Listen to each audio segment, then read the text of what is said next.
एक बार देवराज इंद्र की सभा स्वर्ग में लगी हुई थी। इसमें दुर्वासा ऋषि भी भाग ले रहे थे। जिस समय सभा में विचार विमर्श चल रहा था, उसी समय सभा के मध्य ही पुंजिकस्थली नामक इंद्रलोक की अप्सरा बार बार इधर से उधर आ जा रही थी। सभा के मध्य पुंजिकस्थली का यह आचरण ऋषि दुर्वासा को अच्छा न लगा। दुर्वासा ऋषि अपने क्रोध के लिए प्रसिद्ध है। उन्होंने पुंजिकस्थली को कई बार टोक कर ऐसा करने से मना किया, लेकिन वह अनसुना कर वैसा ही करती रही। तो दुर्वासा ऋषि ने कहा, तुझे देव सभा की मर्यादा का ज्ञान नहीं।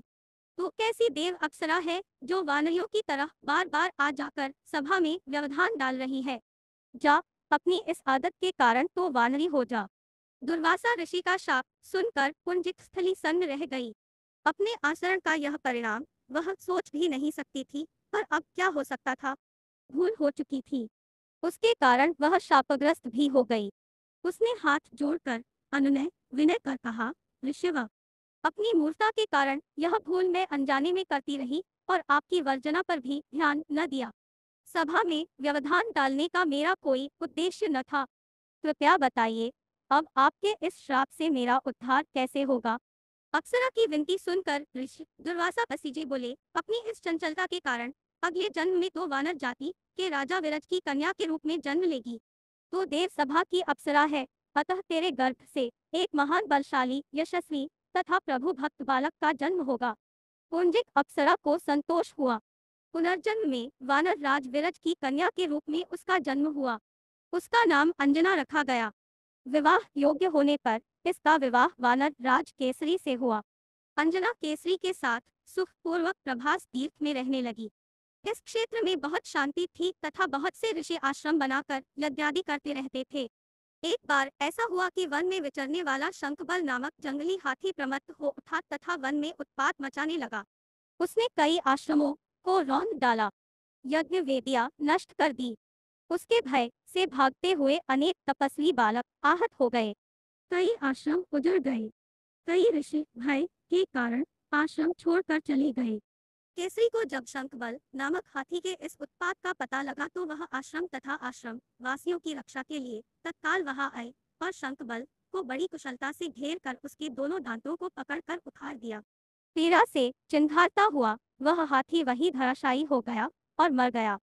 आश्रम की रक्षा के लिए उनके अचानक पहुंचने तथा हाथी को मारकर आश्रम वासियों को निर्भय कर देने वाले केसरी का ऐसा बल देखकर ऋषि मुनि बहुत प्रसन्न हुए और केसरी के पास आकर आशीर्वाद देते हुए कहा, वानर राज केसरी, जिस प्रकार तुमने आज हम सबकी तथा आश्रम की रक्षा की, इसी प्रकार भविष्य में तुम्हारा होने वाला पुत्र पवन जैसे वेग वाला होगा तथा रुद्र जैसा महान बलशाली होगा।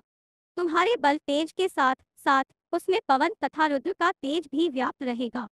केसरी ने कहा, ऋषिवर, मैंने तो बिना किसी कामना के प्रमत्त हाथी को, जो किसी प्रकार वश में नहीं आ रहा था, मार कर आपकी इस यज्ञ भूमि को निर्भय किया है।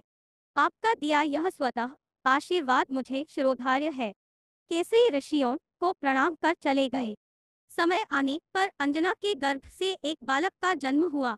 उसने अपने बाल्यकाल से ही ऋषियों द्वारा दिए आशीर्वाद का तेज झलकने लगा। आश्रमों में वह पवन वेग की तरह जहां तहां पहुंच जाता। आश्रमों में विघ्न डालने वाले वन्य जीवों तथा दुष्ट व्यक्तियों को अपने अपार बल से खदेड़ देता। अपने इस पराक्रम से वह मदमत्त हो जाता तथा अपने साथियों के साथ वह आश्रमों में क्रीड़ा करने लगता। उसको खेलने से कोई रोकता तो वह उसको भी तंग करने लगता। बालक तो था ही। उसके बाल कौतुक से जब ऋषियों को असुविधा होने लगी तथा उनके पूजा पाठ और यज्ञ में व्यवधान आने लगा तो उन्होंने उसके स्वभाव में शांति लेने के लिए आशीर्वाद जैसा शाप दिया कि तुम अपने बल को हमेशा भूले रहोगे। जब कोई तुम्हें आवश्यक होने पर तुम्हारे बल की याद दिलाएगा, तब फिर तुम में अपार बल जागृत हो जाएगा। इससे वह बालक शांत स्वभाव का हो गया। केसरी नंदन यह बालक आगे चलकर हनुमान नाम से प्रसिद्ध हुआ। सीता जी की खोज के लिए जब कोई समुद्र पार करने का साहस नहीं कर रहा था और हनुमान भी चुप बैठे थे, तो जामवंत ने हनुमान जी को उनके बल की याद दिलाई थी।